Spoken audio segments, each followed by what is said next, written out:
जय मसीह की। आइए लूका रचित सुसमाचार वचन 67 से पढ़ते हैं। लिखा है, और उसका पिता जकर्या पवित्र आत्मा से परिपूर्ण हो गया और भविष्यवाणी करने लगा। प्रभु इस्राएल का परमेश्वर धन्य हो, उसने अपने लोगों पर दृष्टि की और उनका छुटकारा किया है, और अपने सेवक दाऊद के घराने में हमारे लिए एक उद्धार का सिंह निकाला, जैसा उसने अपने पवित्र भविष्यद्वक्ताओं के द्वारा, जो जगत के आदि से होते आए हैं, कहा था, अर्थात हमारे शत्रुओं से और हमारे सब बैरियों के हाथ से हमारा उद्धार किया है, कि हमारे बाप दादों पर दया करके अपनी पवित्र वाचा का स्मरण करें और वह शपथ जो उसने हमारे पिता अब्राहम से खाई थी कि वह हमें यह देगा कि हम अपने शत्रुओं से के हाथ से छुटकर उसके सामने पवित्रता और धार्मिकता से जीवन भर निडर रहकर उसकी सेवा करते रहेंगे। और तू, हे बालक, परम प्रधान का भविष्यद्वक्ता कहलाएगा, क्योंकि तू प्रभु का मार्ग तैयार करने के लिए उसके आगे आगे चलेगा, कि उसके लोगों को उद्धार का ज्ञान दे, जो उनके पापों की क्षमा से प्राप्त होता है। यह हमारे परमेश्वर की उसी बड़ी करुणा से होगा, जिसके कारण ऊपर से हम पर भोर का प्रकाश उदय होगा, कि अंधकार और मृत्यु की छाया में बैठने वालों को ज्योति दे और हमारे पाँवों को कुशल के मार्ग में सीधे चलाएं। यह जकर्या का स्तुति गान है, जो उसने उसके पुत्र यूहन्ना के खतना किए जाने और नामकरण किए जाने के समय में कहा है। जकर्या इसलिए कि उसने स्वर्गदूत के लाए गए वचनों पर विश्वास नहीं किया था, पिछले 9 महीने से गूंगा था, और अब जब उसका मुख खुला है तो वह परमेश्वर का स्तुतिगान कर रहा है। और इन 12 पदों में वो केवल 2 वचनों को अपने पुत्र के संबंध में जोड़कर कह रहा है। बाकी 10 पदों में वो मसीह के बारे में वर्णन कर रहा है कि परमेश्वर ने मसीह में किस प्रकार का उद्धार और उद्धारकर्ता अपने लोगों के लिए भेजा है। यहाँ पर जब हम 69 पद में देखते हैं, लिखा है, और अपने सेवक दाऊद के घराने में हमारे लिए एक उद्धार का सिंह निकाला। तो ये उद्धार का सिंह, ये एक विशिष्ट उपाधि है जिस पर आज हम ध्यान देना चाहेंगे। ये उपाधि मसीह यीशु को दी गई है। यहाँ पर जकर्या यीशु को उद्धार का सिंह संबोधित कर रहा है। सिंह शक्ति का चिन्ह होता है। बाइबल में सिंह को शक्ति का चिन्ह बताने के लिए उपयोग में लाया गया है। एक ऐसी शक्ति जो निश्चित विजय दिलाने वाली होगी। जब हम भजन संहिता 18:2 में दाऊद के द्वारा दिए गए उन पदवियों को पढ़ते हैं जो यहोवा के लिए देता है, तो वहाँ एक पदवी है, वो यहोवा को कहता है, वो मेरी मुक्ति का सिंह है। और यही भजन 2 शमूएल के 22वें अध्याय में है। वहाँ पर 3 वचन में ये आया है, मेरा बचाने वाला सिंह। अतः मुक्ति का सिंह या बचाने वाला सिंह का अर्थ है उद्धार का सिंह। तो वहाँ यहोवा परमेश्वर को उद्धार का सिंह कहा गया है, और यहाँ मसीह यीशु को उद्धार का सिंह कहा गया है। प्रतिज्ञात मसीह के लिए सिंह, यह प्रतीक भजन 132 और भजन 148 में भी उपयोग में लाया गया है। भजन 132 के पद 17 में परमेश्वर कहता है, वहाँ मैं दाऊद का एक सिंह उगाऊंगा। और भजन 148 के 14 में कहा गया है, उसने अर्थात परमेश्वर ने अपनी प्रजा के लिए एक सिंह ऊंचा किया है। प्रतिज्ञात मसीह को सिंह, और अब यहाँ पर उसी प्रतिज्ञात मसीह को, जो यीशु के नाम से जन्म लेने वाला था, उद्धार का सिंह कहा जाना अद्भुत बात है, अद्भुत जोड़ है, एक अद्भुत संदेश है। यही संदेश है कि यीशु उद्धार लेकर पूर्ण शक्ति के साथ उद्धार का विजय लेकर आया है। और जब हम लूका के इस पहले अध्याय के इस स्तुति गान में जकर्या के शब्दों को पढ़ते हैं, तो इस्राएल के लिए परमेश्वर ने इस उद्धार को लाया है, लेकिन अंतर्गत बात यहाँ पर निश्चित ये है कि ये जो उद्धार है यह आत्मिक उद्धार है। वचन 77 में जकरिया कह रहे हैं अपने पुत्र को संबोधित करते हुए कि यूहन्ना उसके लोगों को उद्धार का ज्ञान दे जो उनके पापों की क्षमा से प्राप्त होता है। उसके लोगों को मतलब परमेश्वर के लोगों को उद्धार का ज्ञान देने के लिए, प्रभु का मार्ग तैयार करने के लिए उसके आगे आगे चलेगा। तो उद्धार का ज्ञान क्या देगा? वो उद्धार जो उनके पापों की क्षमा से प्राप्त होता है। और इस प्रकार आत्मिक उद्धार की बात यहाँ पर स्पष्ट होती है।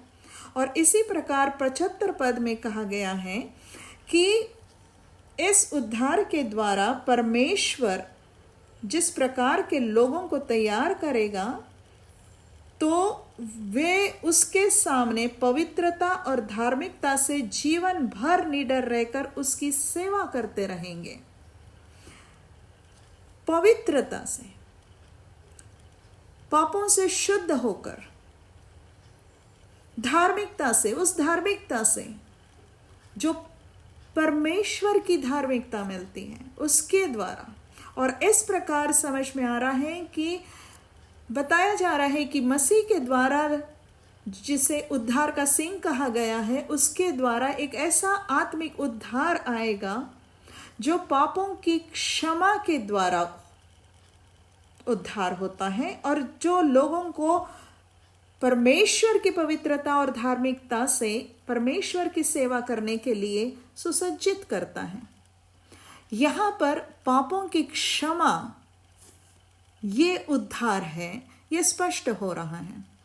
यहाँ पर पापों की क्षमा, ये क्षमा शब्द और भी गहरा है। मूल भाषा में क्षमा के लिए जो शब्द इस्तेमाल किया गया है उसका अर्थ क्षमा से अधिक होता है। उसका अर्थ होता है पापों को दूर कर दिया जाना, remission of their since, not just forgiveness of their since, परंतु पापों को दूर कर देने वाला उद्धार प्रभु यीशु मसीह लेकर आया है। प्रियो, पुराना नियम में यह शब्द नहीं मिलता है।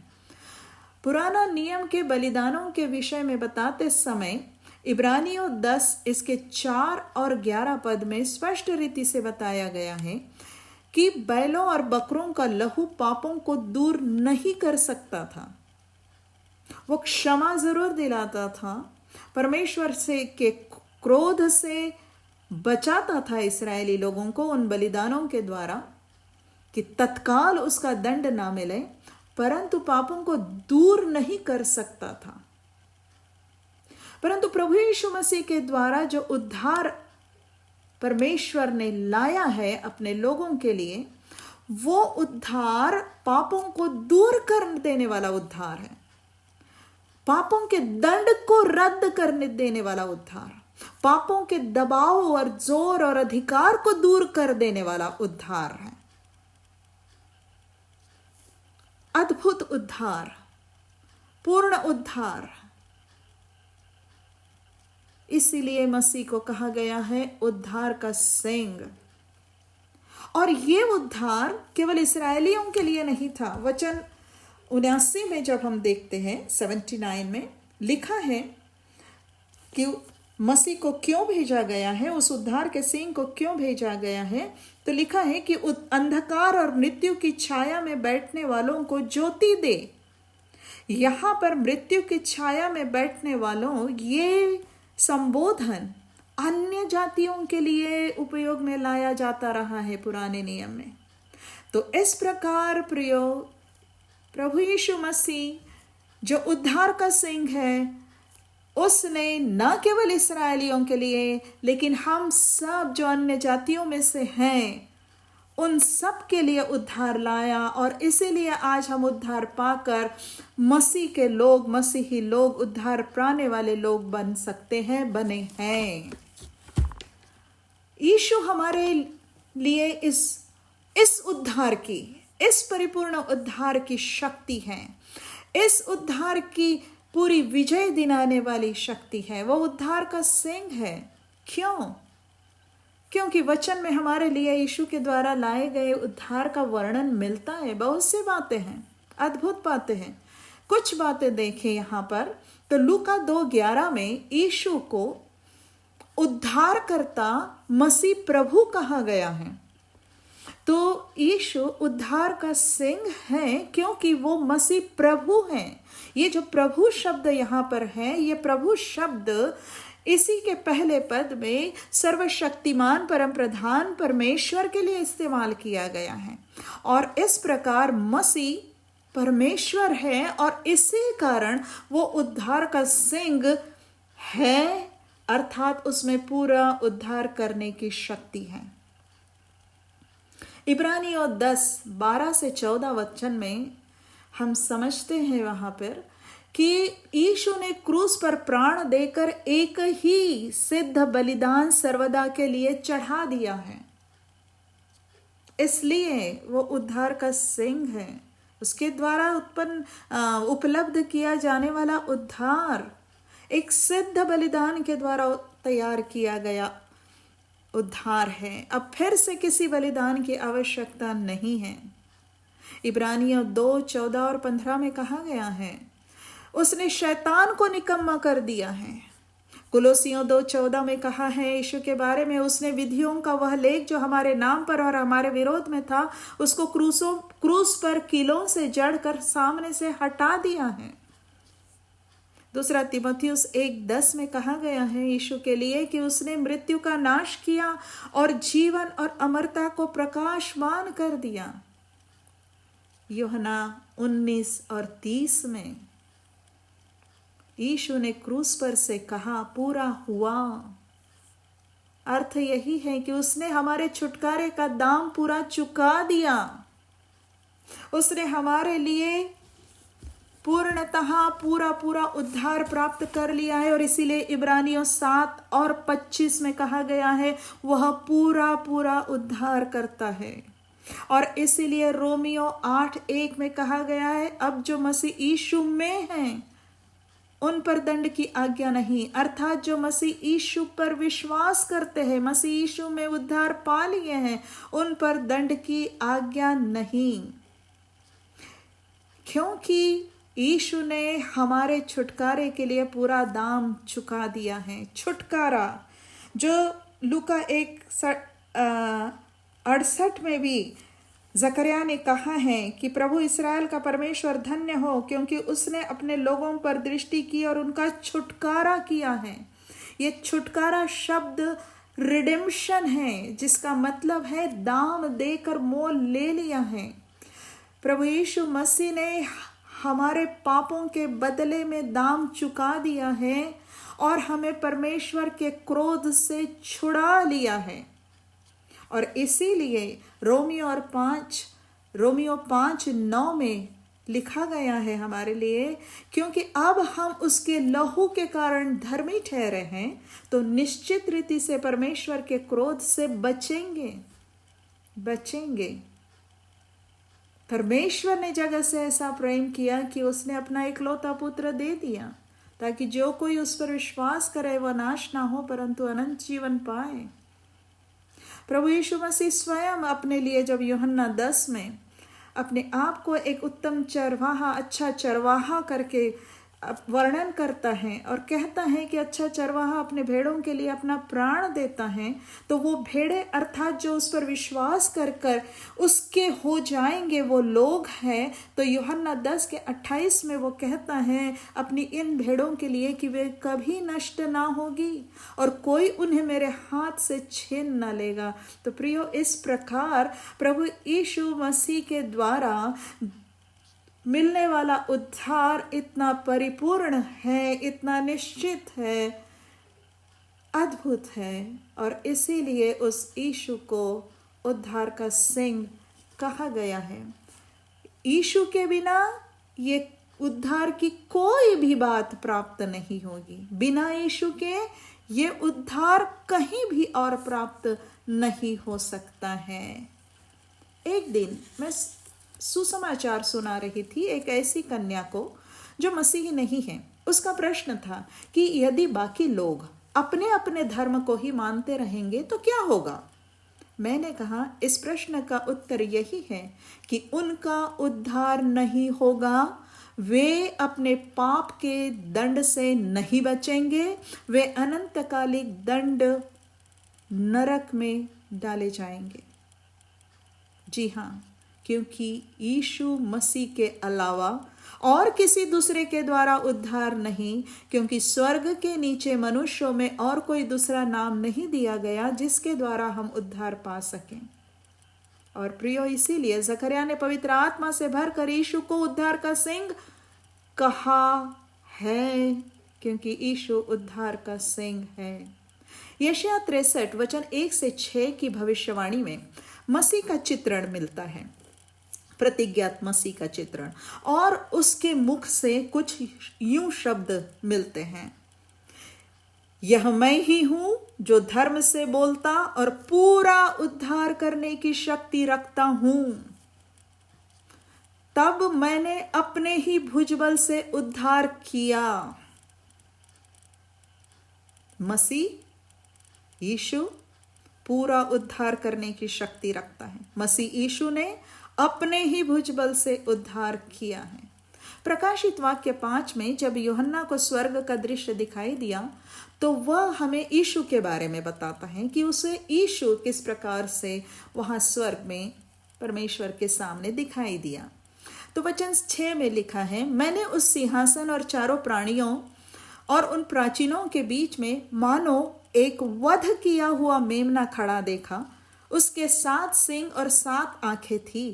ये परमेश्वर की 7 आत्माएं हैं जो सारी पृथ्वी पर भेजी गई हैं। वचन 9, और वे यह नया गीत गाने लगे कि तू इस पुस्तक के लेने और उसकी मुहरें खोलने के योग्य हैं, क्योंकि तूने वध होकर अपने लहू से हर एक कुल और भाषा और लोग और जाति में से परमेश्वर के लिए लोगों को मोल लिया है। मोल लिया है, रिडेम्पशन किया है, उनका छुटकारा दिया है, उनके पापों के बदले प्रायश्चित किया अपना ही प्राण क्रूस पर बलिदान देकर। वध किया हुआ मेमना यीशु है, जिसने कलवरी के क्रूस पर परमेश्वर का मेमना होकर अपना प्राण बलिदान किया, और इसीलिए वह हमारे ही नहीं परंतु सारे जगत के पाप का प्रायश्चित है। निश्चय ही इस वध किए हुए मेमने के 7 सिंग उसकी उद्धार करने की संपूर्ण शक्ति और उद्धार करने की विजय का प्रतीक है। पुराना नियम की व्यवस्था में परमेश्वर ने इस्राएल के लिए वेदी पर चढ़ाए जाने वाले पशुओं के बलिदान ठहराए थे। नया नियम की इब्रानियों की पुस्तक के अध्याय 9 और 10 से समझ में आता है कि व्यवस्था की ये बातें आने वाले मसीह के सिद्ध बलिदान का प्रतिबिंब है। आइए हम मसीह को जकरिया द्वारा उद्धार का सिंह कहे जाने की बात पर मनन कर रहे हैं तो होम बलि की वेदी की कुछ खास बातें देखते हैं।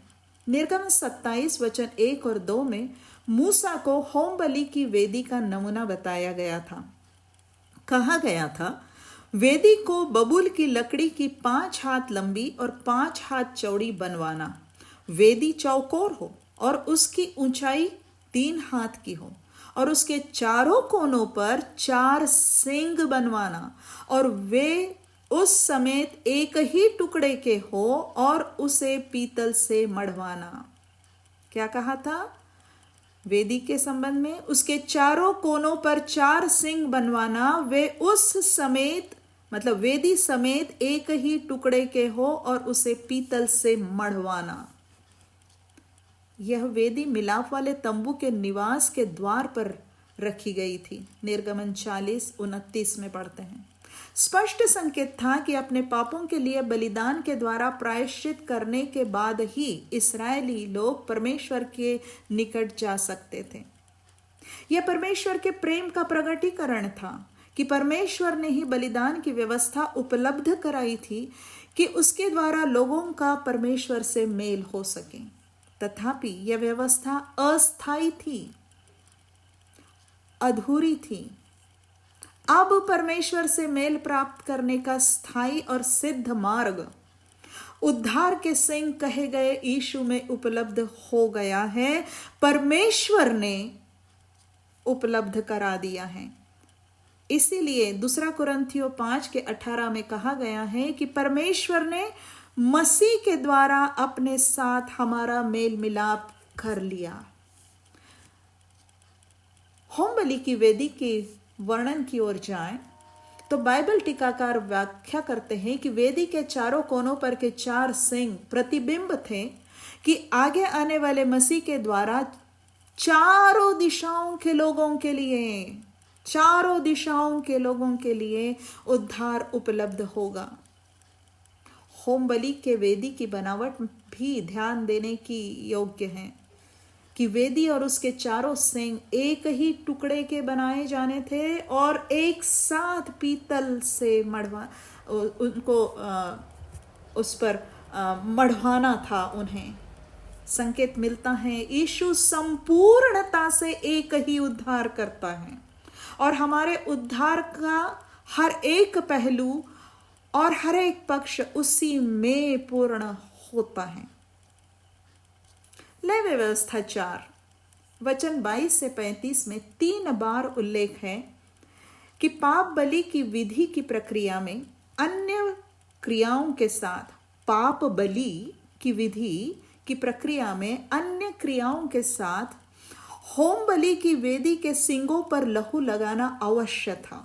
होम बलि की वेदी के सींगों पर उस बलिदान का लहू लगाना अवश्य था ताकि पाप के लिए प्रायश्चित पूरा हो, तब उस पापी को क्षमा मिलेगी। कहा गया था पाप बलि करने के बाद याजक उसके लहू में से अपनी उंगली से कुछ लेकर होम बलि की वेदी के सींगों पर लगाए और उसके सब लहू को उसी वेदी के पाए पर उंडेल दे।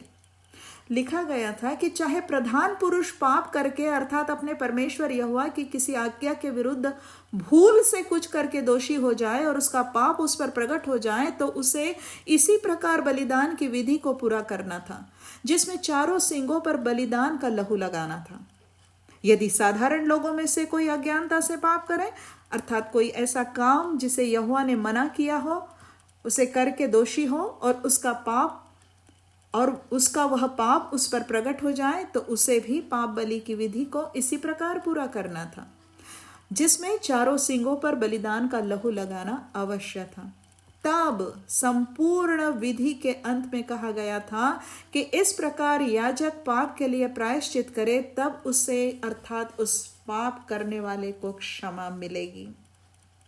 वेदी पर बलिदान और वेदी के सींगों पर बलिदान का लहू लगाना। निर्गमन 21:14 में परमेश्वर ने एक बात कही थी 21:14 में, परंतु यदि कोई ढिठाई से किसी पर चढ़ाई करके उसे छल से घात करे तो उसको मार डालने के लिए मेरी वेदी के पास से भी अलग ले जाना।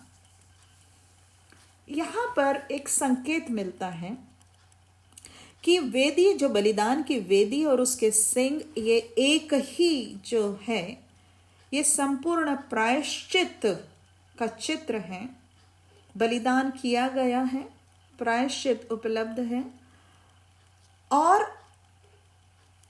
निर्गमन 21:14 में जो कहा गया उसके आधार पर एक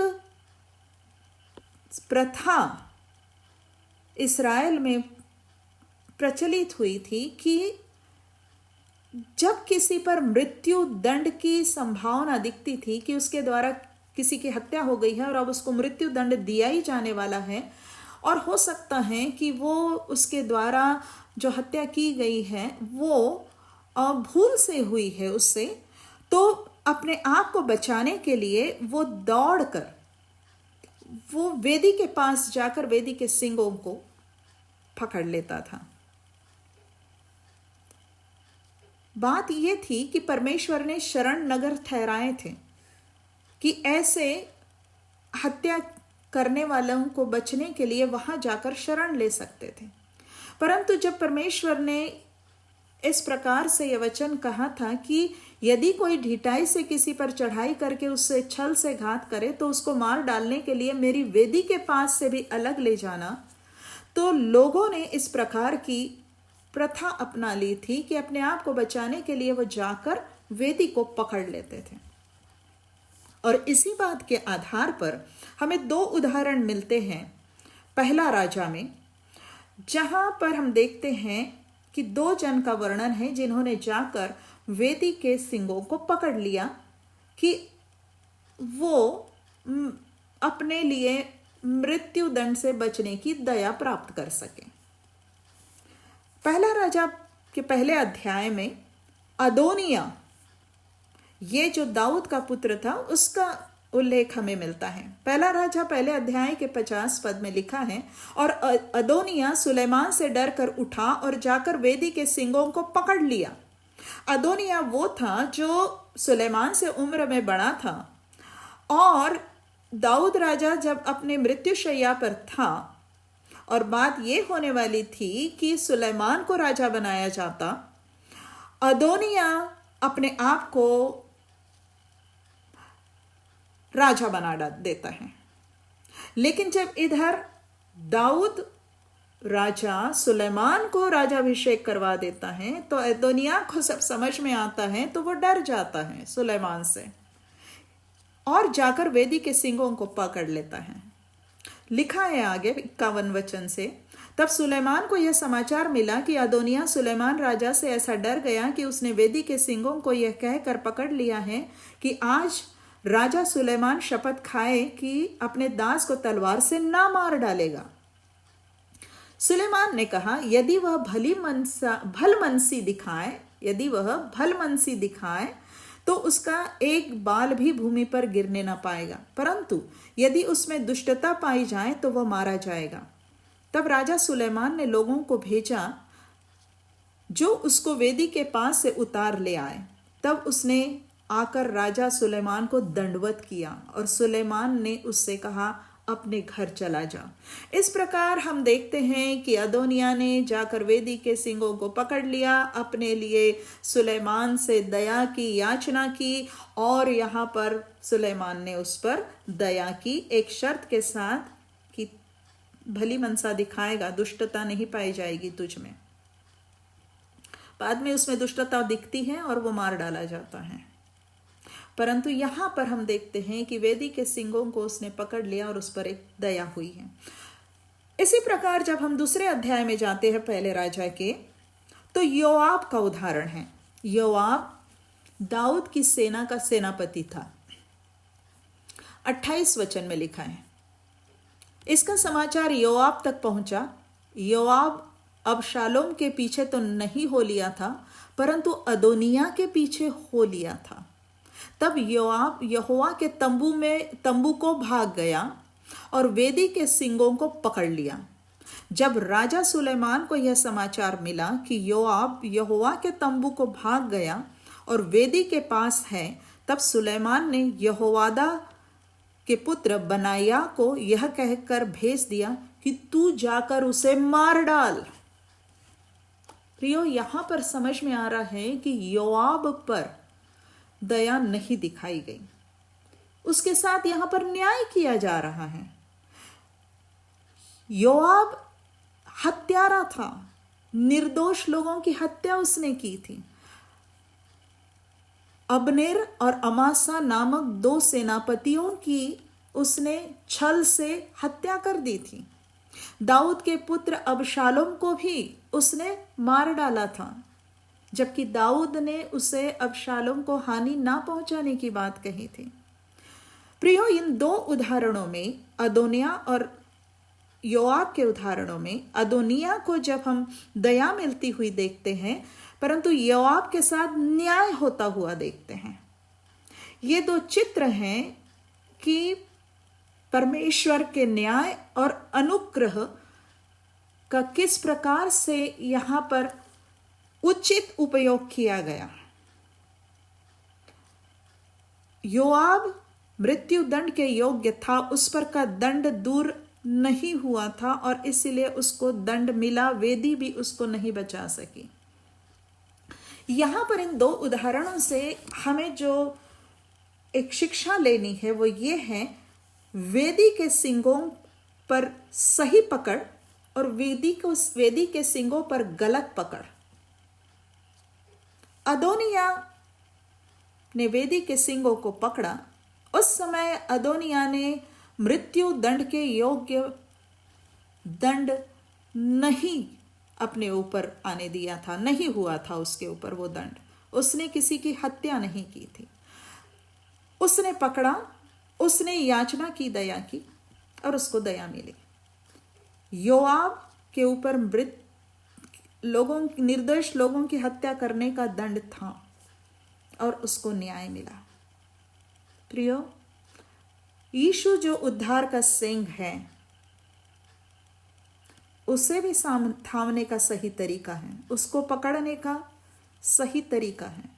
उसे पकड़ने का सही तरीका है मन फिराओ, पश्चाताप करना, विश्वास करना और उसे प्रभु जानकर अंगीकार करना। यूहन्ना जब आया तो वो मन फिराव का प्रचार करते आया कि यीशु मसीह के आने के लिए लोगों को तैयार करे, तो मन फिराओ, पश्चाताप करो, इस संदेश के साथ वो आया। यीशु मसीह ने जब अपनी सेवकाई को आरंभ किया तो कहता है मन फिराओ, अर्थात पश्चाताप करो, क्योंकि स्वर्ग का राज्य निकट। विश्वास करना है, विश्वास करना है। रोमियो 10:9 में हमें कहा गया है विश्वास करने की बात, अंगीकार करने की बात, यीशु को प्रभु कहकर अंगीकार करने की बात। विश्वास करना है मतलब अपने आत्मिक भलाई के लिए अपने आप को यीशु के सुपुर्द कर देना है। विश्वास का अर्थ यहाँ पर केवल ये नहीं है कि हाँ ऐतिहासिक यीशु में विश्वास रखना या इन बातों को हाँ करके बस ग्रहण करना, ठीक है ये बातें बस ये मान लेना, जी नहीं। अपने हृदय से अपने आप को अपने आत्मिक भलाई अर्थात उद्धार के लिए, अपने पापों को दूर करा दिए जाने के लिए यीशु के हाथों में सौंप देना, ये समझते हुए, पूर्ण विश्वास करते हुए कि वही उद्धार करता है। यीशु को अपने मुख से प्रभु जानकर अंगीकार करना अर्थात उसकी प्रभुता के अधीन अपने आप को कर लेना, अपने जीवन के हर क्षेत्र में उसकी प्रभुता को स्वीकार किया। प्रियो, हम सब ने पाप किया है और पाप की मजदूरी तो मृत्यु है, परंतु परमेश्वर का वरदान मसीह यीशु में अनंत जीवन है। इसी सच्चाई को लेकर जकरिया ने पवित्र आत्मा से परिपूर्ण होकर यीशु को उद्धार का सिंह कहा था। और पवित्र शास्त्र के वचन के अनुसार यीशु मसीह हमारे पापों के लिए मर गया और गाड़ा गया और पवित्र शास्त्र के अनुसार तीसरे दिन जी भी उठा। ये सुसमाचार है। इस सुसमाचार पर हमें विश्वास करना है।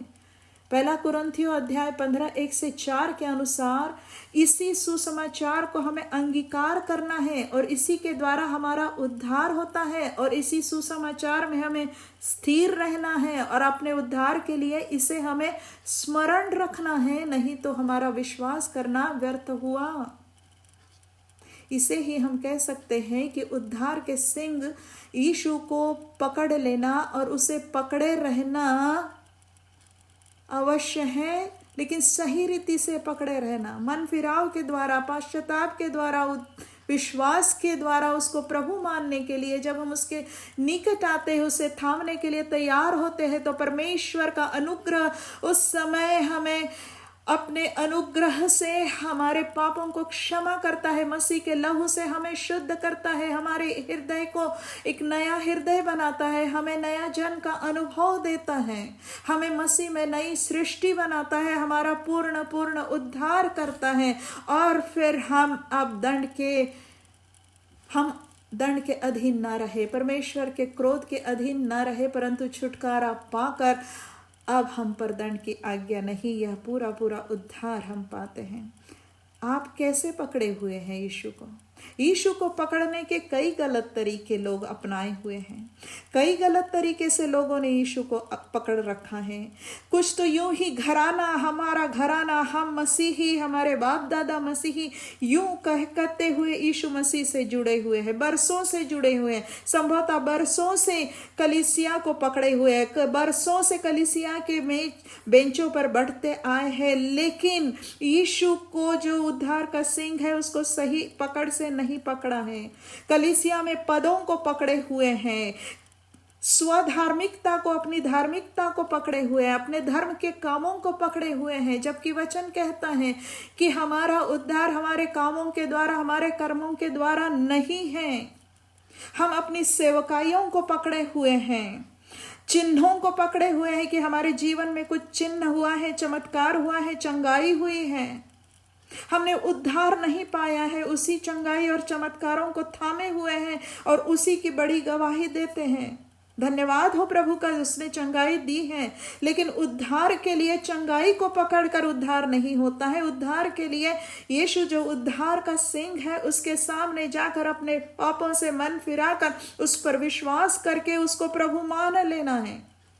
कोई लोग हैं जो बपतिस्मा को ही पकड़े हुए हैं, उद्धार हुआ नहीं है, बपतिस्मा पर ही अपनी पकड़ बनाए रखे हैं। इस तरह का बपतिस्मा या उस तरह का बपतिस्मा, कोई अपने उपवास को, कोई अपने प्रार्थना करने के वरदान को, कोई अपने अन्य भाषा बोलने के वरदान को पकड़े हुए है, कोई रीति रिवाजों को, विधियों को पकड़े हुए, कोई शिक्षाओं को, ज्ञान की भंडार को पकड़े हुए हैं, ये ना जानते हुए कि गलत शिक्षाओं को भी पकड़े हुए हैं, अपने तर्कों को पकड़े हुए हैं, अपने विवादों को पकड़े हुए हैं कि इस विवाद का, इस प्रश्न का उत्तर मुझे मिलेगा तो मैं मसीह को प्रभु करके स्वीकार करूंगा। प्रियो, आप कैसे मसीह को पकड़े हैं?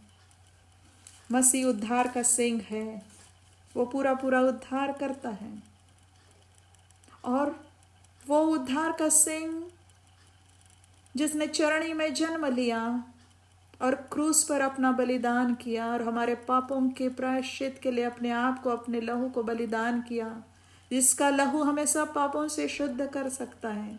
कैसे पकड़े हुए हो आज आप उसे? क्या भय नहीं लगता है कि कैसे पकड़े हुए हैं? सही रीति से पकड़ लें। क्यों बेफिक्र निश्चिंत बैठे हैं? क्या तुम गए यीशु पास कि मन शुद्ध हो? क्या उस लहू में शुद्ध हुए हो? क्या तुम शुद्ध हुए हो आत्मा शुद्ध करने हार लहू में? क्या तुम्हारा मन निष्कलंक हुआ है? क्या उस लहू में शुद्ध हुए हो?